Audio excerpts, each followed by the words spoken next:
Doctor اسرار مولانا مودودی اور مولانا ساکی نے، آپ ڈاکٹر اقبال کو زیادہ کوٹ نہیں کرتے. ڈاکٹر اقبال کو ہر بندہ کوٹ کرتا ہے، سیکولرز بھی کوٹ کرتے ہیں، بریلوی بھی کوٹ کرتے ہیں، اہل حدیث بھی کوٹ کرتے ہیں، دیوبندی بھی کوٹ کرتے ہیں، لیکن اپنے اپنے مطلب کی چیزیں. پیروں کے خلاف بات کرنی ہوگی تو ان کا شعر پڑھیں گے، نکل کر خانقاہوں سے ادا کر رسم شبیری، تو سارے وہ پیر ذبح کرنا شروع کر دیں گے. میلاد پہ تقریر کرنی ہوگی تو کی محمد سے وفا تو نے تو ہم تیرے ہیں، یہ جہاں چیز ہے کیا لوح و قلم تیرے ہیں.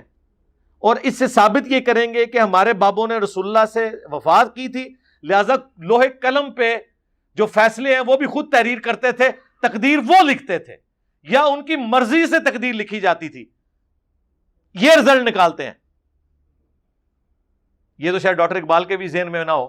انہوں نے جواب شکوہ میں یہ جواب یہ دیا تھا کہ اگر تم نبی علیہ السلام کے ساتھ مخلص ہوگے نا تو لوح قلم تیرے سے مراد ہے کہ اللہ تعالیٰ تمہاری خواہشات کے مطابق، تمہاری دعاؤں کے مطابق تمہارے حق میں فیصلے کرے گا. تم نہیں خود کچھ کر سکتے. خود کرنے جوگے ہوتے تو ان 300 سال میں ہزاروں مزار دنیا میں بنے ہیں، اور یہ جتنے بابوں کے نام لیتے ہیں نا وہ سارے ان 300 سالوں کے اندر زندہ تھے. کدھر تھے اشرفی تھانوی صاحب جو کہتے ہیں حکیم الامت اور مجدد دین و ملت اعلیٰ حضرت؟ ان کے زمانے میں انگریز تھے نا تو غلامی سے نجات دلواتے نا مسلمانوں کو، نگاہ مارتے نا. ایک بنی اسرائیل کے پیغمبروں نے غلامی کا دور دیکھا ہے، رومنز کی غلامی کے دور میں پیدا ہوئے، فوت بھی ہو گئے. وہ تو حضرت عزیر علیہ السلام آئے ہیں تو اللہ تعالیٰ نے انہیں غلامی سے نجات دلائی ہے. اس سے پہلے بھی غلامی کا دور ہی گزرا ہے. بنی اسرائیل کے پیغمبر بھی غلامی میں زندگی گزارتے رہے ہیں. حضرت زکریا، حضرت یحییٰ علیہ السلام ہیکل سلیمانی میں بیٹھ کے دعوت توحید کا کام کرتے تھے. حکومت بت پرستوں کی تھی، رومنز کی تھی.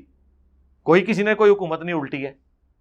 ٹھیک ہے، تو یہ ہاں شیخ عبد القادر جیلانی نگاہ مار دیتے سب، کہانیاں بنائی ہوئی ہیں، سب جھوٹ ہے. تو یہ اس لیے ہم کوٹ نہیں کرتے. تو وہ ہر بندہ ان کے اشعار کو کوٹ کرتا ہے. قرآن و حدیث میں ماشاءاللہ کافی ہیں جی. اور پھر بعض اوقات ہمیں ان سے اختلاف بھی ہوتا ہے.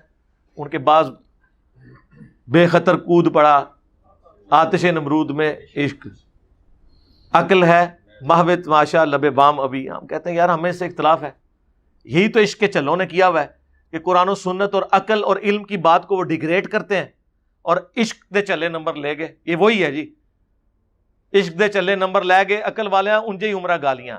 اے ڈاکٹر اقبال دا شعر دا ترجمہ جڑا نا انہوں نے کیتے ہے. اب مجھے بتائیں کہ کیا ابراہیم علیہ السلام جو ہے وہ آگ میں کودے تھے یا ان کو دھکا پھینکا گیا تھا؟ خود کدھر کودے تھے؟ وہ خودکشی تو حرام ہے. اور دوسرا وہ کہتے ہیں جی عشق کود پڑا اور عقل جو ہے وہ ابھی تک سوچ رہی ہے. یار ابراہیم علیہ السلام نے اپنی عقل ہی استعمال کی تھی. وہ خلیل اللہ تھے. انہوں نے صحیح بخاری میں دعا کی تھی حسبنا اللہ و نعم الوکیل. وہ اپنے ہوش و حواس میں تھے. ٹھیک ہے، انہوں نے عقل سے ڈسین کیا تھا. قرآن تو کہتا ہے عقل والے نمبر لے گئے. سورہ زمر میں اللہ تعالیٰ کیا فرماتا ہے کہ علم والے اور بغیر علم والے برابر نہیں ہو سکتے. قل هل يستوي الذين يعلمون والذين لا يعلمون. اے نبی بھلا بتاؤ علم والے اور نا علم والے برابر ہو سکتے ہیں؟ انما يتذكر اولو الالباب. نصیحت تو حاصل نہیں کرتے مگر عقل والے. وہاں علم کا ذکر کیا اور ساتھ ذکر کس کا کیا؟ اس کا مطلب ہے علم کا تعلق عشق کے ساتھ نہیں، کس کے ساتھ ہے؟ قرآن سے ثابت ہو گیا. اب میں آپ کے شعر لے کے بیٹھا رہوں؟ علم کا تعلق عقل کے ساتھ ہے. اب علم کے فضائل میں جتنی باتیں قرآن و سنت میں ہے نا وہ عشق کے کیٹیگری میں نہیں آئیں گی، عقل کی کیٹیگری میں آئیں گی. قل رب زدنی علما. اے نبی عرض کرو اے اللہ میرے علم میں اضافہ کر دے. میرے عشق و سرور میں اضافہ کر دے نہیں ہے، علم میں اضافہ کر دے. علم کو اللہ تعالیٰ نے بنیاد رکھا ہے. انما یخشی اللہ من عبادہ العلماء. اللہ کی خشیت اور معرفت اہل علم کو ہے، اہل عشق کو نہیں. عشق، محبت، یہ ساری چیزیں علم کے ساتھ جڑی ہوئی ہیں. علم کے بغیر یہ ساری چیزیں فضول ہیں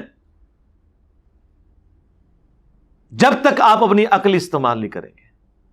آپ کے جی میرا عشق تو کہتا ہے میں تو پیغمبروں کے بغیر اللہ تک پہنچنا چاہتا ہوں، میں پیغمبروں کا وسیلہ بھی نہیں ڈالنا چاہتا، میری توحید اتنی کامل ہے. تو ہم کہیں گے تیری توحید شیطانی توحید ہے. رحمانی توحید ہے پیغمبروں کا دامن کرم تھام کے اللہ تک پہنچنا، جو پیغمبر تعلیم کریں گے.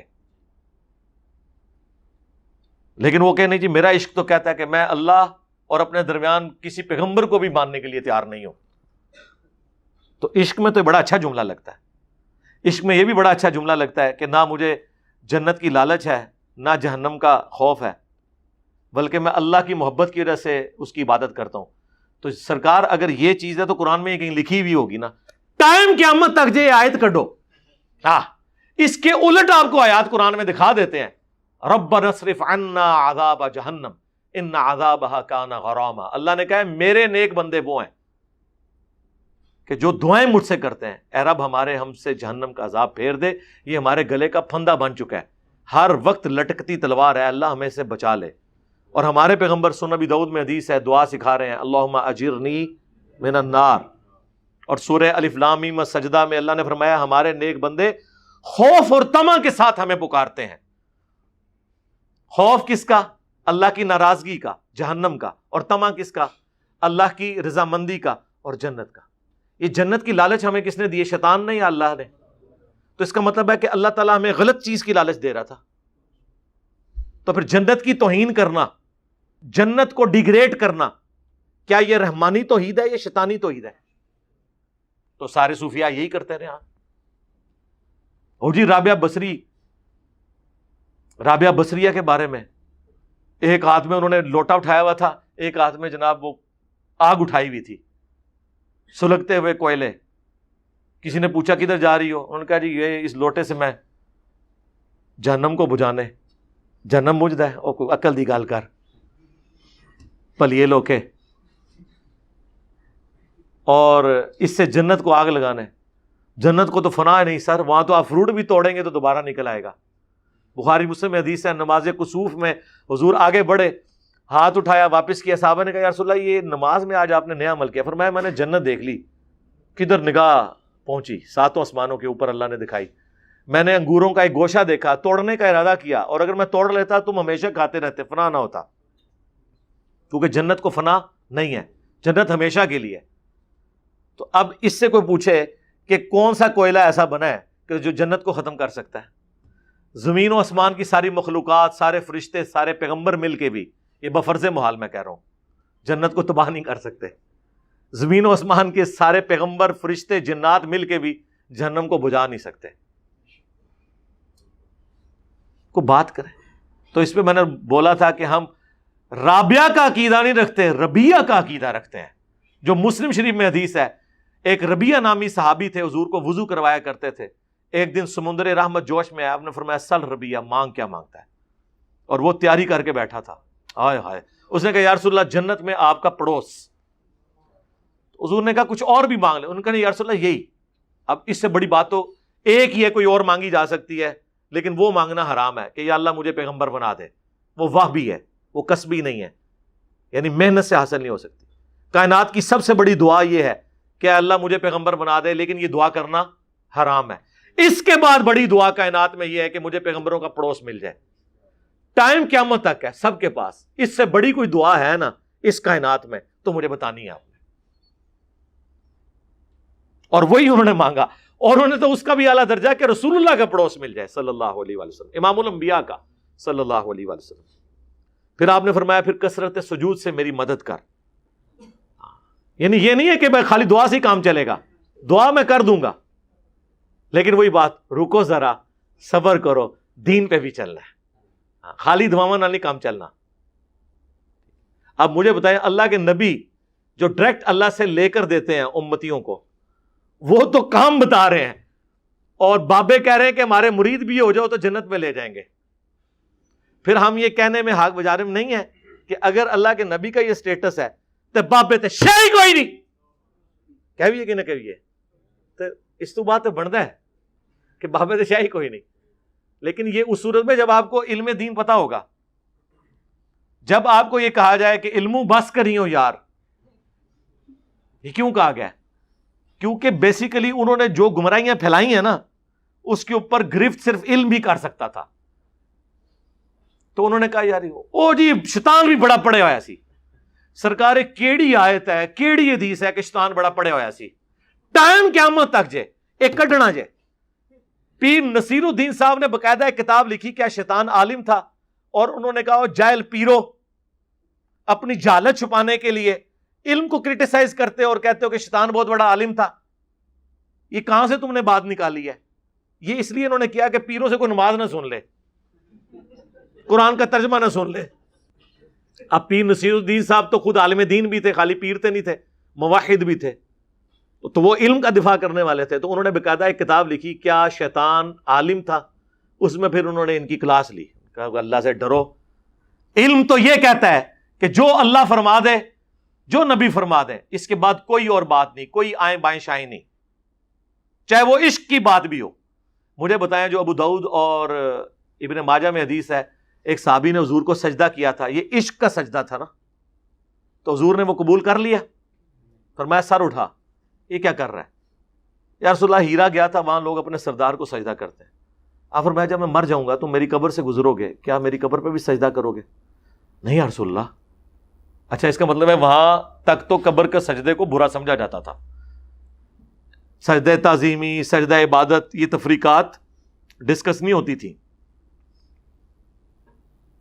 پھر آپ نے فرمایا کہ پھر مجھے کیوں سجدہ کرے ہو؟ اگر میں سجدہ جائز سمجھتا تو بیویوں سے کہتا کہ اپنے خاوندوں کو سجدہ کریں اس حق کے سبب جو اللہ نے دیا ہے. عشق دے چلے نو تو حضور نے ڈانٹ دیتا اور عقل کی بات اسے سکھائی کہ سجدہ اللہ کا حق ہے, اور اللہ کے بعد اگر تعظیم میں حق ہوتا تو بیویوں سے کہتا خاوندوں کو کریں. اس امت میں سجدہ تعظیمی حرام ہے جو اگلی امتوں میں جائز تھا. حضرت یوسف کو ان کے بھائیوں نے کیا, آدم علیہ السلام کو فرشتوں نے کیا. ختم نبوت کی برکت سے کشف و الہام ختم ہوا اور توحید کامل ہوئی کہ سجدہ تعظیمی بھی اس امت میں. یہ دو خصوصیات اس امت کو اللہ نے دی ہیں جو اگلی امتوں کو نہیں تھی. وہاں غیر نبی کو بھی کشف الہام ہوتا تھا.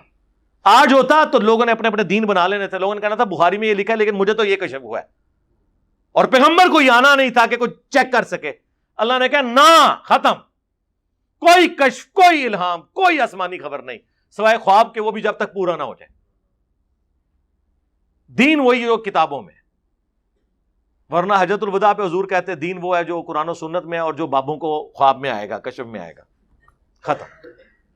اور توحید ایسی کامل ہوئی کہ سجدہ تعظیمی رسول اللہ کو بھی نہیں ہوگا تو بابے تو شاہی کوئی نہیں, لیکن بابے آج تک جھکا رہے ہیں. آپ مجھے بتائیں حرام ہے تو یہ جھکا رہے ہیں, اور اگر کوئی ہلکا سا جواز ہوتا تو انہوں نے 5 نمازیں بھی ختم کر کے انہوں نے کہنا تھا آپ ایک دفعہ ہماری نماز پڑھ لو, وہ 5 بھی معاف ہے.